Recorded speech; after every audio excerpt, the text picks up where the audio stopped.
I told her, I said, baby, I'm a drug dealer. And this is what I do. And I had a $1 million plan in place. I'm tired. And this literally what happened. I'm telling my wife, like, well, she's not my wife at this moment. She's just my girlfriend. So I'm telling Denise, like, I'm really tired. She's like, well, you don't act like it. But in my heart, I'm tired.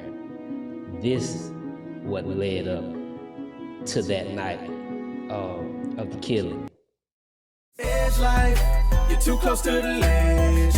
We gon' push you forward a few steps ahead. It's that edge life. Oh, oh, gotta get it in your head, baby. Welcome to the edge life.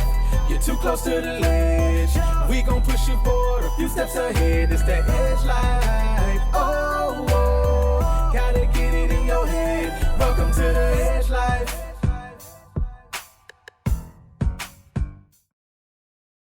Wednesday apparel. Yeah, yeah, yeah. We wear what we are, y'all, and you need to get you some Wednesday apparel. So go to Wednesday Apparel. That's WINSDAY apparel.com. I'm gonna go ahead, John. I'm gonna go ahead and pivot real quick, man, because you mentioned jail. You know what I'm saying? And one of the interesting things, you're a husband. You're a father. You have this clothing brand, Victory, the brand that is on fire. I mean, seem like everywhere I go, I'm seeing people with Victory, the brand stuff on. So it is on fire. You know what I'm saying? God has really, really blessed you. You talked about being a minister of the gospel, but something interesting I saw the other day. Everybody's in the process of doing this 10-year challenge, the 10-year challenge, and everybody's showing these 10-year challenges.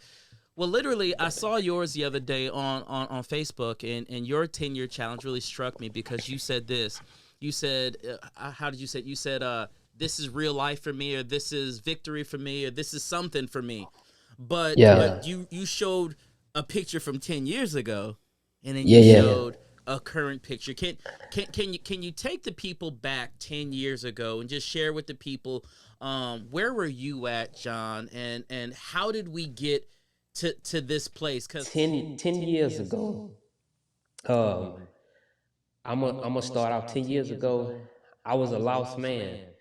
Um, I was dealing drugs. I was dealing drugs. I was infested with sin. I wasn't doing God's will. I wasn't really worried about God in that nature, even though I attended church sometimes, but I really wasn't worrying about the personal relationship with God. 10 years back, I was this arrogant guy, proud, all about myself. Even though I helped people, I was still all about self. Um, and I was very prideful. And 10 years ago, my wife even asked me, John, what are you gonna do? Because you can't sell dope forever. You can't run the streets forever. And I actually told her because to I was bound to Satan, man, and his tactics and his authority in my life was ruling over me. And I told her, I said, baby, I'm a drug dealer. And this is what I do. And I had a $1 million plan in place. Um, I was getting weed from California, and the numbers was good, and I was telling her, I was like, listen, give me 1 year, I'll be a millionaire. I had a plan that um, my plug from Cali was gonna come to Rome. We was gonna set up this whole shop down here, this manufacturer down here, and he was gonna show me how to manufacture it, grow it. He's gonna show me all this stuff. So I was planning on making 1 million in 1 year. Was the plan before I got locked up. Um, was sleeping with multiple women. That just was my past, and That's where I was. I was stuck in the rut of sin. Interesting thing, let me say this. I used to go home at night after drinking promethazine and just drinking all day. I used to go home at night and I used to sit there and I'm like, man, I do not want to do this no more.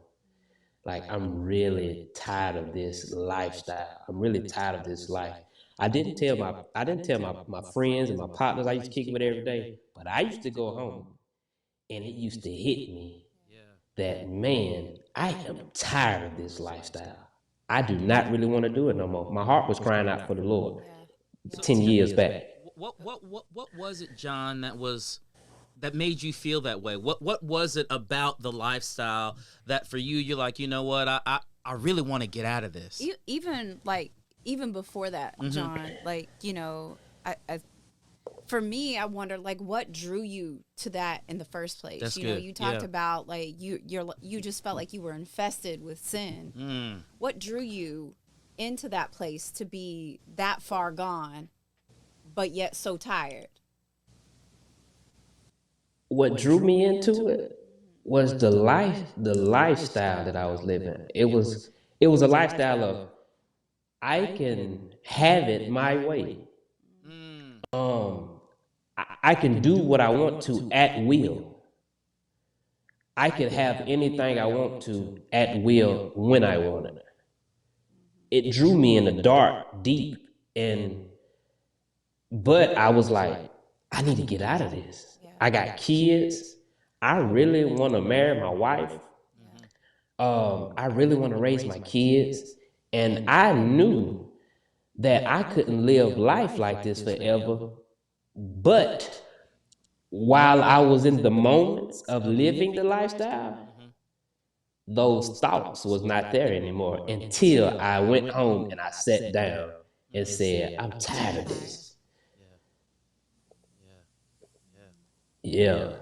So it was like at home when I sit down and get to myself, I'm tired. In the moments of me living the life though, it was, I'm having it my way. I'm drinking, I'm partying, I'm going to the clubs, I'm making a lot of money. I'm just in the moments you're stuck without even knowing it. But you really bound until you sit down and then everything hits you at once, and then like a time bomb go off. Wow. Yeah, and then the quiet moments and the moments when you are just with yourself. Yeah. And you know, now you know God was there. He was there. Yes. Speaking Yeah. to you. So go ahead. I was gonna say, so you're in this fast life, you've got this plan, but you're tired. So what happens from there?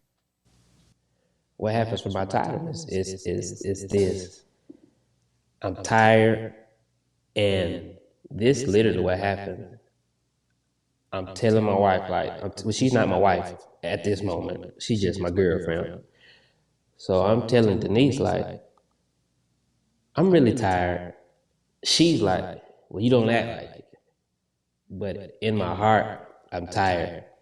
This what led up to that night of the killing.